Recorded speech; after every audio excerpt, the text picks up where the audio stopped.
We define romantic love as an intense desire for another with the expectation that it's going to that's going to persist into the future. And that distinguishes it from lust, which is generally fleeting, and also from more companionship love, which doesn't have that intensity of desire that you want to possess the other in some way. Studies have looked at activity in the brain when recalling passionate or romantic love versus, say, maternal love, and finds that different centers definitely are more active. In other words, they put people into the functional MRI and they said, think about your partner, or think about your lover, and certain areas lit up, or they said, think about your mom, and different areas lit up, which is important because different areas are responsible for the release of different neurotransmitters, which then come to affect your future feeling states and future behaviors. During romantic or passionate love, what happens from a neurotransmitter standpoint, those chemicals that are released when you have that particular experience? Dopamine goes up. Dopamine is essentially the neurotransmitter of reward. So it is a neurotransmitter that's released when you have new or novel experience, but particularly experiences that are reinforcing, like gambling, or something that is really addictive. In fact, literally addictive. It's the neurotransmitter if you snorted cocaine that is most responsible for, wow, that was great, and I totally want to do it again. So that is a neurotransmitter that definitely goes up when you are in the throes of romantic or passionate love. And what does that mean for you? It means that you're going to feel this sense of being addicted to your partner. And in fact, it's also the neurotransmitter that goes up for people who have obsessive compulsive disorder. Does that mean you're going to develop OCD? No. But what it does mean is you're probably going to obsess over your partner. In comes another neurotransmitter that's called serotonin. It is definitely a neurotransmitter that is active for obsessive compulsive disorder, and it means that you're probably, and for depression. Do you become depressed? No, you really don't. But what you do is a feature of depression called rumination. So you think about your partner over and over and over again in this really obsessive manner. And if your partner is separated from you, you're going to have this longing where you're, wanting to be with them, kind of like you'd want to be with a drug if it was taken away from you and you were already addicted to it.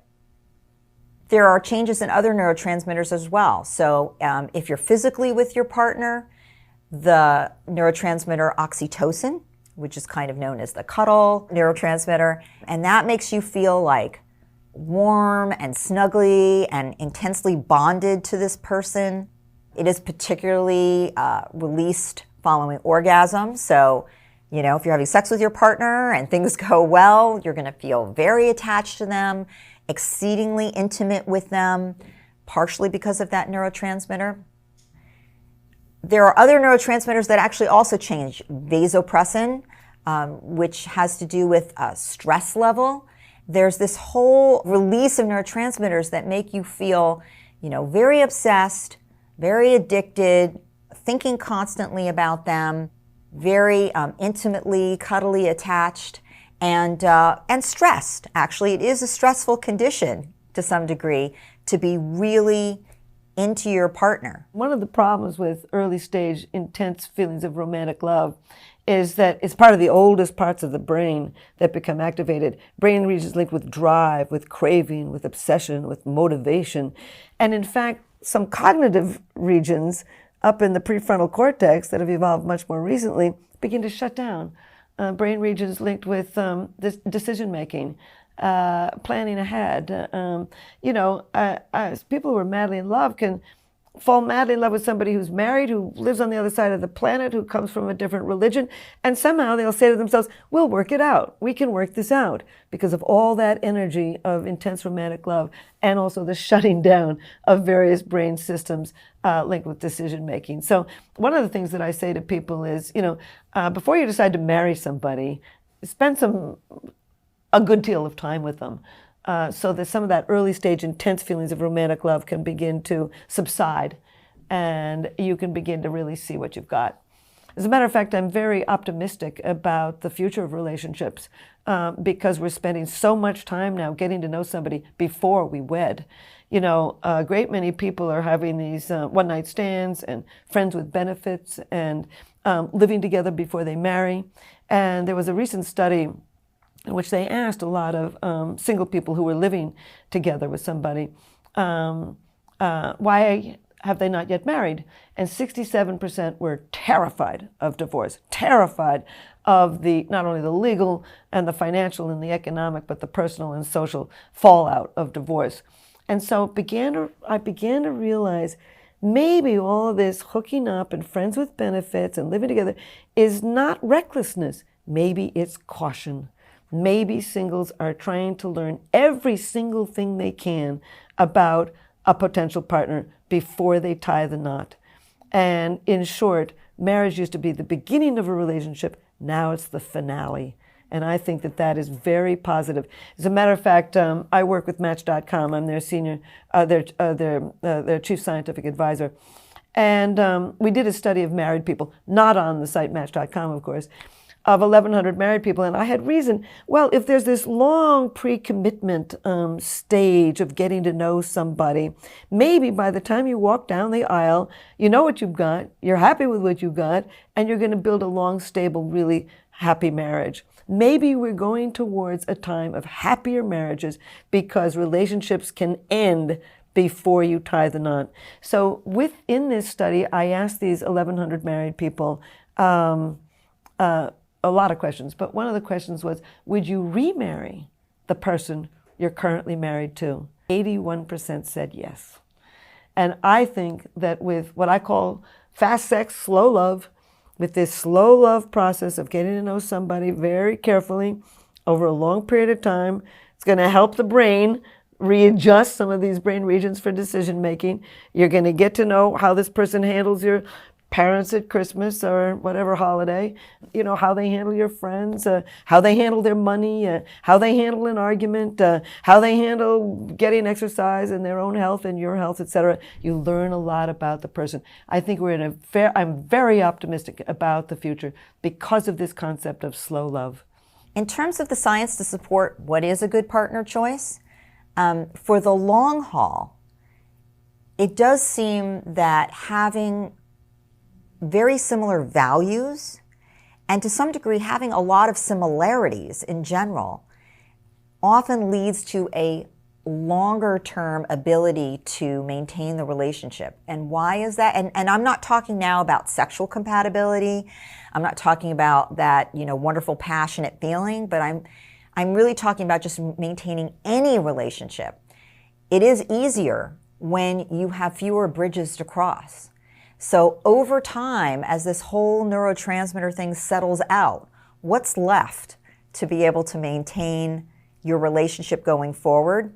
If you're arguing over everything because basically you fundamentally don't agree on most things, that is a challenge. I'm not saying it's a challenge that can't be managed. And I certainly wouldn't say, for example, that opposites can't attract, because they often do. But the question is, what do you do with that down the road?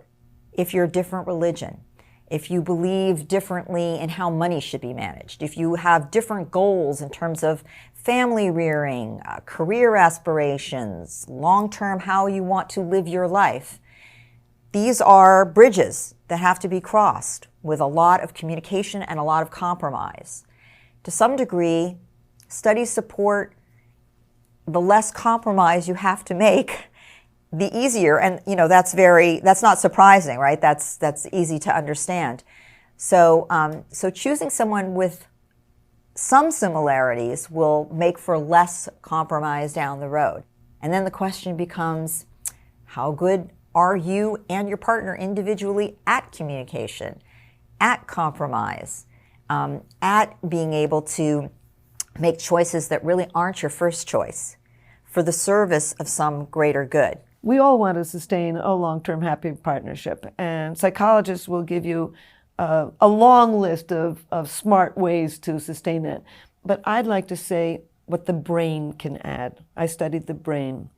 And the first thing that you want to do is sustain the three basic brain systems for mating and reproduction. Sex drive, have sex with the partner. Have sex regularly with the partner. If you don't have time, schedule the time to have sex with the partner. Because when you have sex with a partner, you're driving up the testosterone system, so you're going to want to have more sex. But you also have all the cuddling, which is going to drive up the oxytocin system and give you feelings of attachment. And having sex with a person, any kind of stimulation of the genitals drives up the dopamine system and can sustain feelings of romantic love. So basically having sex, and of course there can be good jokes about it and relaxation about it that is good for the body and the mind. So have sex with a person and sustain that brain system of the sex drive. To sustain feelings of intense romantic love, do novel things together. Novelty drives up the dopamine system and can sustain feelings of romantic love. And this isn't just in the bedroom. Just go to a different restaurant on Friday night. Take your bicycle instead of a car. Read to each other in bed. Sit together on the couch and have a discussion about something new. Read new books together. Novelty, novelty, novelty sustains feelings of intense romantic love. You also want to sustain feelings of deep attachment. And to do that, you have to just stay in touch. Learn to sleep in the person's arm, at least start that way. Cuddle after dinner. Walk arm in arm down the street. Hold hands together. Put your foot on top of his foot or her foot while you're having dinner, gently, of course. But stay in touch. That drives up the oxytocin system and can give you feelings of deep attachment to the partner. So you want to sustain all three of those brain systems: sex drive, feelings of romantic love, and feelings of deep attachment. But we've also found out what's going on in the brain in long-term happy partners. We did a study, a brain scanning study of people who were married an average of 21 years.